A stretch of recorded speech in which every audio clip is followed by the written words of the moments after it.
ஓம் சாந்தி. நாம் தைரியமான ஆத்மா. நாம் டபுள் லைட் ஆத்மா. நாம் உண்மையான பாண்டவர்களாக இருக்கும் ஆத்மா.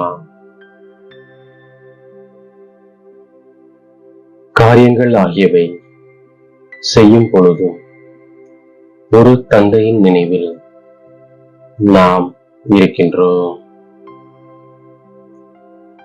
நடந்தாலும் சென்றாலும் தந்தை மற்றும் வீட்டை நினைவு செய்கின்றோம். இதுவே நம்முடைய தைரியமாகும். நாம் தந்தையை நல்ல முறையில் நினைவு செய்யும் பொழுது மதிப்பு கொடுக்கின்றோம். நாம் இப்போது சொற்பொழிவு நிகழ்த்துவதில் மட்டும் பிரசித்தமானவர் ஆகாமல் நினைவு யாத்திரையிலும் பிரசித்தமானவராக ஆகின்றோம். நினைவின் சார்ஜ் வைக்கின்றோம். நினைவினால்தான் ஆத்மா சதோப்பிரதானமாக ஆகிவிடுகின்றது. தந்தை நமக்கு 84 சக்கரத்தின் ஞானத்தை புரிய வைக்கின்றார். நாமோ பல பிரிவுகளாக படித்திருக்கின்றோம் மற்றும் தாரணை செய்தபடியே வந்திருக்கின்றோம். இதுவும் ஒரு படிப்பாகும். படிப்பினுடைய முதல் இடை கடையை புரிந்து கொள்கின்றோம். இதை தந்தையை தவிர வேறு யாரும் புரிய வைக்க முடியாது. ஞானத்தை விட உயர்ந்த விஷயம் நினைவு யாத்திரையாகும். தந்தை மிகவும் நீண்ட யாத்திரையை கற்பிக்கின்றார். இந்த பழைய உலகத்தின் மீது நமக்கு வைராகியம் இருக்கின்றது. தன்னை ஆத்மா என்று உணர்ந்து தந்தையை நினைவு செய்கின்றோம். நம்முடைய சேவையையும் தாராளமாக செய்து கொண்டே கல்யாணக்காரியாகிய தந்தையை நினைவு செய்கின்றோம். நாம் மிகவும் அன்புடன் தந்தை மற்றும் வீட்டை நினைவு செய்கின்றோம். இந்த குறிக்கோள் மிகவும் உயர்ந்தது ஆகும். ஜென்ம ஜென்மாந்தரத்தின் பாவங்கள் நம் தலைமீது உள்ளது. அதனால் நினைவு செய்யும் பொழுது பாவங்கள் நீங்குகின்றன. நாம் முதலில் சதோப்பிரதானம் ஆகும் பொழுது ராமராஜ்யத்தில் முதலில் செல்கின்றோம். நாம் இல்லற விவகாரங்களில் இருக்கையிலும் தொழில் ஆகியவை செய்யும் பொழுதும் புத்தியில் தந்தையின் நினைவு இருக்கின்றது. இதனால் நமக்கு மிகுந்த சம்பாத்தியமாகின்றது. நாம் நினைவு யாத்திரையில் இருந்து பல பிறவிகளின் பாவச்சுமையை இறக்குகின்றோம். வீட்டில் அமர்ந்தபடியே சிவ தந்தையை நினைவு செய்து கொண்டே இருக்கின்றோம். யார் வந்தாலும் அவர்களுக்கு கூட இந்த செய்தியை நாம் கொடுக்கின்றோம்.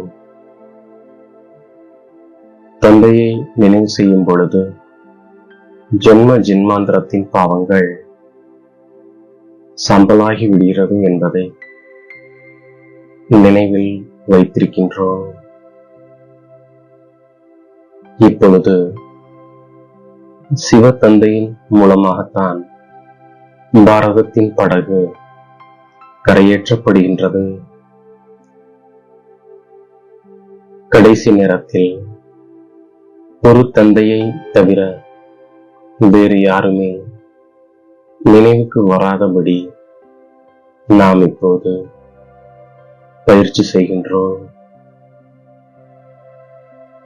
புதிய உலகத்திற்கு செல்வதற்காக நாம் நல்ல முறையில் புருஷார்த்தம் செய்கின்றோம். தந்தை நமக்கு அப்பேற்பட்ட வழி கூறுகின்றார். ஒரு முழுதும் துக்கத்தின் பெயரே இருக்காதபடி நாம் இப்போது மகான் பாக்கியசாலி ஆகின்றோம். ஏனெனில் தலைவனுக்கு சொந்தமானவர்களாக ஆகியிருக்கின்றோம். குளிக்கும் பொழுதும் உணவு உட்கொள்ளும் பொழுதும் நாம் தந்தையை நினைவு செய்கின்றோம். அதனால் மிகவும் சம்பாத்தியம் செய்கின்றோம். தந்தையுடையவர் ஆகிவிடுவது என்றால் அனைத்து சுமைகளையும் தந்தைக்கு கொடுத்து விடுவதாகும். டபுள் லைட் என்பதன் அர்த்தமே அனைத்தையும் தந்தைக்கு ஒப்படைத்து விடுதலாகும்.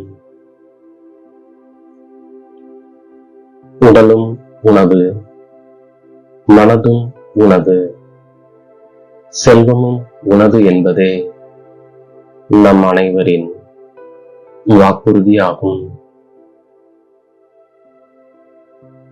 தாமரை மலரின் உதாரணத்தை நினைவில் கொண்டு எப்பொழுதும் விலகியும் பிரியமானவராகவும் நாம் இருக்கின்றோம். சர்வ சக்திவான் தந்தையிடமிருந்து சக்தி பெற நினைவின் சாட்டை நாம் அதிகரிக்கின்றோம். நினைவிற்கான பல்வேறு யுக்திகளை கையாள்கின்றோம். தனிமையில் அமர்ந்து குறிப்பாக சம்பாத்தியத்தை சேமிப்பு நாம் செய்கின்றோம். சதோப்பிரதானமாக ஆவதற்கான அக்கறையை நாம் கொள்கின்றோம்.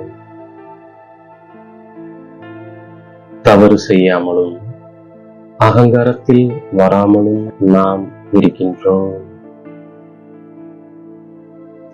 சேவையில் ஆர்வம் கொள்கின்றோம். கூடவே நினைவு யாத்திரையிலும் நாம் இருக்கின்றோம்.